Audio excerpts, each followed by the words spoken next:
턱관절의 통증에 대해서 좀 알려드릴 거고요. 턱관절 통증이 증상이 총 이제 3대 증상이 있어요. 첫 번째는 턱을 움직일 때 아파요. 그게 이제 첫 번째고요. 두 번째는 뭔가 씻거나 할 때 턱에서 소리가 나요. 딱 걸리는 소리라든지 뭔가 찌그러지는 소리라든지 이런 게 들리고, 세 번째는 이런 게 염증 같은 게 심해지면 입이 잘 안 벌어져요. 턱이 아파서. 이제 요걸 3대 증상으로 보고요. 일단 턱관절이 구조가 어떻게 되어 있냐면은 요 하악골이 요쪽 위쪽에 오목한 뼈 귀 앞쪽에 이렇게 딱 박혀 있는 구조로 되어 있어요. 우리가 턱을 움직이면 요 귀 앞에 손을 대고 움직이면 턱이 느껴지잖아요. 이제 거기가 이제 관절이고요. 요 앞에는 요 사이엔 작은 디스크가 있고 그쪽에 인대랑 외익상근이라는 근육 힘줄이 같이 연결되어 있어요. 그래서 이제 우리가 입을 벌릴 때마다 이 디스크도 좀 같이 움직이면서 이제 턱을 움직일 수 있게 되고요.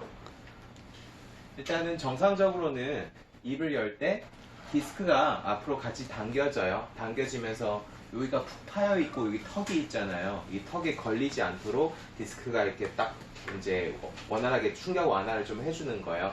그러면서 입을 벌리고 닫힐 땐 또 들어가고 이런 구조로 되어 있어요. 근데 어떤 분들은 이 디스크가 살짝 빠져 있어 가지고는 열 때마다 여기서 빠져 있으니까 딱 걸리겠죠. 걸리면서 좀 저항감이 느껴지고 딱 소리가 나면서 이제 열어지고 이런 분들이 있고요.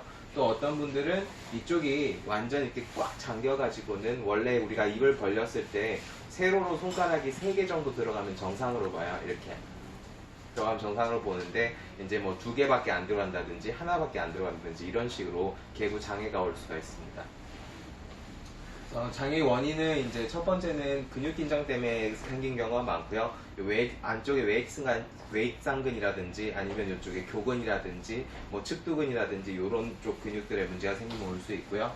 두 번째로 염증이 생기면은 이쪽에 뭔가 뻑뻑해지면서 뭐 소리도 나고 좀 안 벌리지고 이럴 수가 있고요.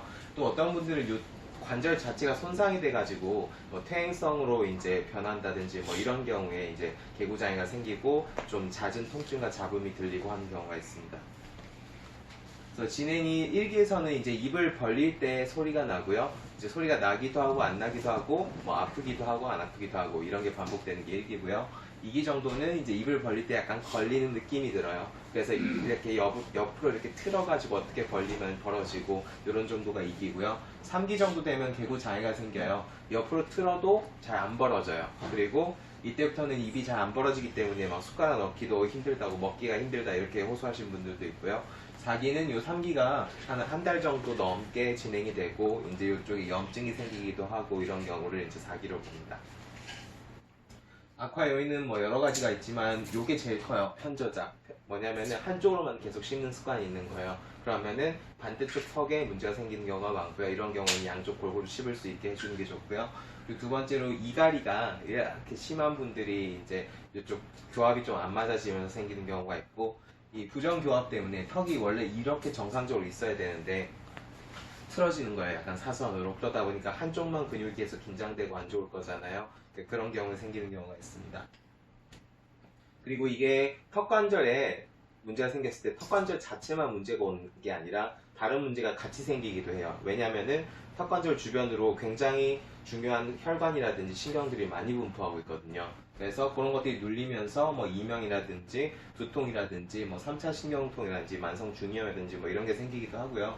또는 요것 때문에 속발돼서 뭐 코가 좀 휜다든지, 요 턱관절은 경추 1, 2번이랑 굉장히 밀접한 관련이 있는데 이 경추 1, 2번에서 머리 쪽으로 중요한 혈관이나 신경이나 뭐 내척색이나 이런 게 많이 흐르고 있기 때문에 그런 게 안 좋아지면 이제 전체적인 체형의 불균형이 오기도 합니다. 그래서 첫 번째는 심하지 않을 때는 침으로 잘 낫는 질환이에요. 그래서 이런 턱 쪽 근육 풀어주고 외액상도 안쪽에서 좀 풀어주고 하면은 한 일주일에서 2주일 정도면 쉽게 잘 낫고요.